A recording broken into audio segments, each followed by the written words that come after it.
One of the things I'm interested in is your openness and explicitness around sacred principles and sort of transcendent ideas. And are you concerned that this similarly will be used to undermine the credibility of the movement? I think it helps that I have a PhD in molecular biophysics when I'm talking about that, so I do waft that around a little bit just as a kind of, there's actually, as you know, there's science behind some of the conversations around spirituality, and basically for me it's an experiential thing anyway. I've had my own experiences that make me want to do things. Some people in the movement find it tricky, and I've talked about how I'd like to see a mass psychedelic civil disobedience, but that was just a personal opinion. So it's not just outside. We can be ridiculed, but we need a paradigm shift. And to me, the paradigm shift won't come without at least some of us. I'm sure you know about the sort of shift to teal consciousness that's happening at the minute. So no, talk me through it. Okay. Oh, that's a really interesting piece.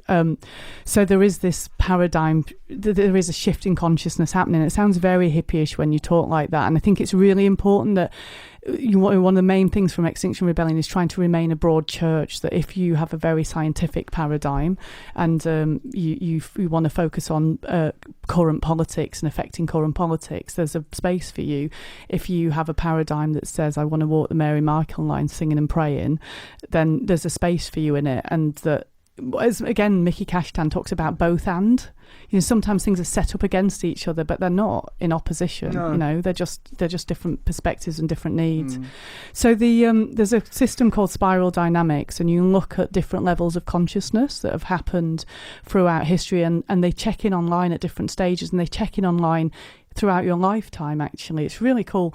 Politicians have used it. It's something you can measure by asking people questions, and it's not like you're just one or the other. So like the beige layer is the layer that babies are in. It's like all about needs, like I need the toilet, I'm hungry or whatever, and it moves up through animistic religions and different, and when they came in online for humanity roughly from the geological record, right? Ooh, how well, I mean, give us an example. So so the orange layer is the science layer, which came in the 17th century. So we know about that.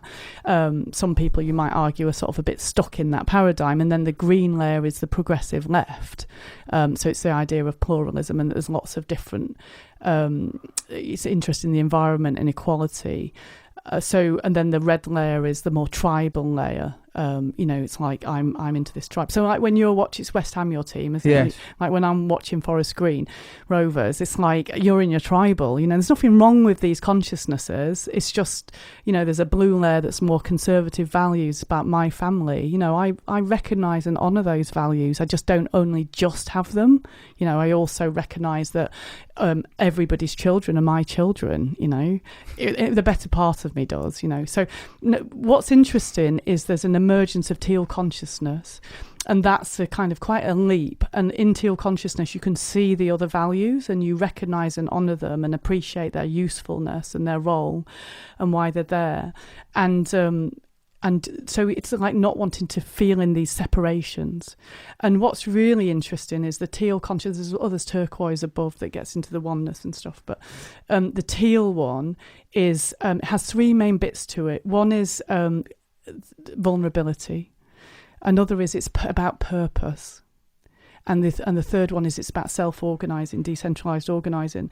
So if you read Frederick Laloux, Reinventing Organisations, businesses are emerging into these colours. So like a mafia business would be red, it's tribal, you do what the boss says, you get killed.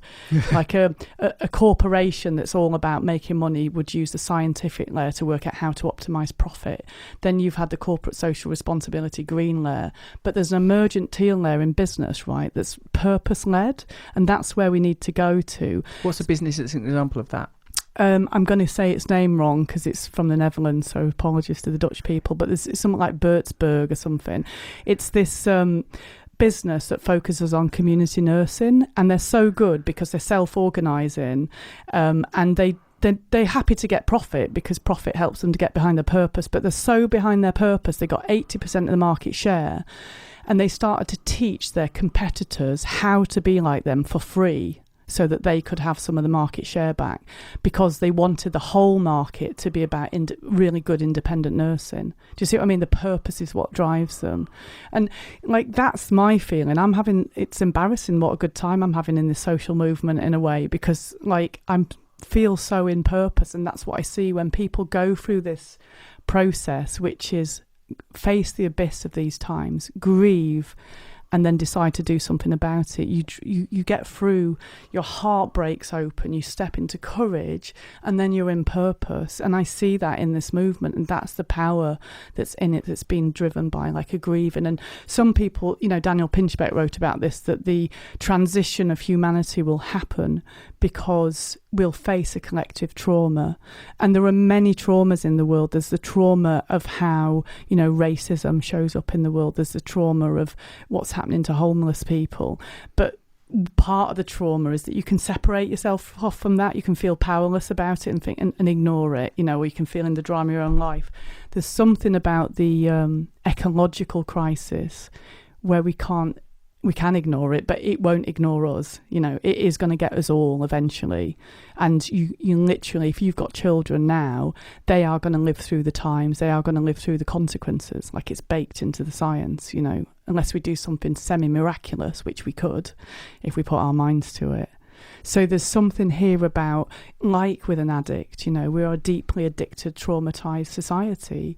We've hit rock bottom. Like, we're literally in the 6th mass extinction event, or extermination event, better said.